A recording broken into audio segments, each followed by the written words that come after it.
bienvenidos al tercer capítulo del podcast de la Fundación Horizonte Ciudadano sobre la pandemia de COVID-19. Este capítulo trata sobre un tema de los que se habla poco, la fatiga pandémica. Seguramente desde marzo del año pasado hasta ahora has vivido un periodo de intensas emociones, desde una inicial incredulidad o asombro, luego incertidumbre, temor, pena. Y últimamente esperanza, desesperanza y nostalgia de otros tiempos. También preocupación y agotamiento por la errática conducción de las autoridades. De sentir que estamos atrapados en la película El Día de la Marmota, aquella donde un meteorólogo repite el mismo día una y otra vez. La Real Academia de la Lengua Española define fatiga como cansancio o hastío y también como una molestia ocasionada por un esfuerzo más o menos prolongado y que en ocasiones produce alteraciones físicas. Muchas enfermedades producen fatiga, COVID-19 también, hasta por 10 semanas según un estudio irlandés. En palabras simples, hay días en que nos acostamos muy cansados y otros en que nos cuesta levantarnos. O ambas situaciones también. A medida que avanzan los meses, la fatiga es más frecuente y está afectando a más personas. Nos dice la Organización Mundial de la Salud que la fatiga pandémica es una respuesta esperada y natural a una crisis de salud pública prolongada, entre otras cosas porque la gravedad y la escala de la pandemia de COVID-19 han exigido la aplicación de medidas invasivas con impactos sin precedentes en la vida cotidiana de todos, incluidos los que no se han visto directamente afectados por el virus en sí. Partamos por las causas. Están en la propia pandemia, obviamente, pero también en los efectos que han generado las medidas preventivas y mitigadoras, partiendo por lo sanitario, pero también sus repercusiones sociales, económicas y emocionales. La desigualdad con la que enfrentamos esta situación también es otra de las causas. Muchas personas, demasiadas, viven hacinadas en medio de inseguridad laboral, falta de espacios verdes y con un peor estado de salud. Ese es el problema de enfrentar esta crisis con muchas deudas sociales. Otra causa la encontramos en la forma en que se comunica cómo estamos y las medidas que toman las autoridades. La falta de empatía, minimizar los efectos, culpar a la población, solo empeora la situación. La ambivalencia entre lo que se dice y lo que se hace también daña cualquier estrategia. La comunicación de riesgo es tan importante como la trazabilidad, la disponibilidad de tratamiento médico adecuado y oportuno o las vacunas.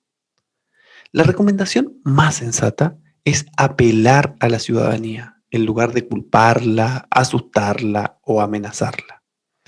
Hay que reconocer que todo el mundo en mayor o menor medida contribuye, que todos los esfuerzos son importantes y que aportan al objetivo de contener la circulación del virus. En el amplio abanico de responsabilidades, tenemos por un lado aquellas que son absolutamente individuales o personales, como usar correctamente la mascarilla, lavarse las manos de manera permanente, mantener distancia en lugares públicos y elegir espacios ventilados, o no ir a fiestas clandestinas, por ejemplo. Pero también, para poder cumplir con estas medidas, se requieren reglas establecidas y ayuda. Por ejemplo, facilitar mascarillas para quienes no puedan comprarlas, disponer de lavamanos en espacios públicos y regular el funcionamiento de centros comerciales o restaurantes, por ejemplo, para que atiendan con aforos reducidos o solo en espacios con ventilación natural. Los efectos de esta fatiga pandémica en las personas son los cambios de ánimo, problemas de concentración, la irritabilidad, menos paciencia y reacciones más violentas. Un especialista en ansiedad, citado en un medio internacional, señalaba hace unos días que el estado de hipervigilancia, para evitar contagiarnos, está forzando nuestro sistema hormonal y endocrino, haciéndonos más vulnerables a la ansiedad o depresión.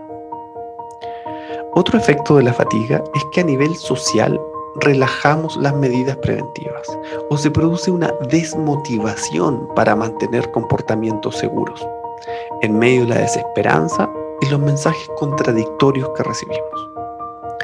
Desde la perspectiva personal, encontramos diversas recomendaciones para superar la fatiga que apuntan a normalizar lo que sentimos, a compartirlo, a no sentir culpa ni gastar energías en pelearnos con nosotros mismos, sino más bien usar ese impulso en vivir día a día, cuidándonos, dándonos permiso para descansar, evitar hablar de COVID-19, no ver noticias o historias negativas por un tiempo, retomar o tomar hobbies, jugar, reírnos y compartir virtualmente con quienes más queremos. La Organización Mundial de la Salud recomienda a los países una serie de medidas que apuntan hacia la participación social, fomentar voluntariados y redes de acompañamiento, disponer de líneas de primeros auxilios psicológicos, coordinar acciones con la sociedad civil para que organizaciones juveniles, asociaciones de vecinos, líderes religiosos, clubes deportivos y organizaciones empresariales y comunitarias puedan desempeñar un papel activo. Más tejido social, más comunidad, más compasión. Y pensar siempre desde lo local. Involucrar a las organizaciones más cercanas a las personas. Implicar, empatizar y no excluir. Hay que escuchar mucho más, que sean las propias personas quienes señalen cómo les gustaría aplicar las conductas o comportamientos recomendados.